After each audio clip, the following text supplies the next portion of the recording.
দেশের জ্বালানি তেলের সরবরাহ নিশ্চিত করতে চলতি বছরের জানুয়ারি থেকে জুনের মধ্যে ৭ দেশের ৮ প্রতিষ্ঠান থেকে সোয়া ১৪ লাখ টন পরিশোধিত জ্বালানি তেল আমদানির পরিকল্পনা নিয়েছে বাংলাদেশ সরকার।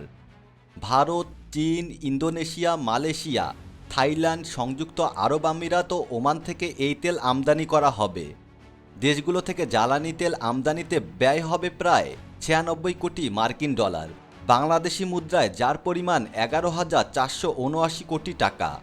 অর্থ উপদেষ্টা সালেহ উদ্দিন আহমেদের সভাপতিত্বে গতকাল বৃহস্পতিবার সচিবালয়ে অনুষ্ঠিত সরকারি ক্রয় সংক্রান্ত উপদেষ্টা পরিষদ কমিটির বৈঠকে জ্বালানি ও খনিজ সম্পদ বিভাগে এ বিষয়ক প্রস্তাব অনুমোদিত হয়।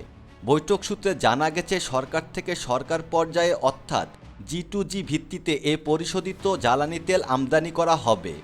বাংলাদেশ পেট্রোলিয়াম কর্পোরেশনকে এ তেল আমদানির জন্য গত ২৪ অক্টোবর অর্থনৈতিক বিষয় সংক্রান্ত উপদেষ্টা কমিটির বৈঠকে নীতিগত অনুমোদন দেওয়া হয়েছিল।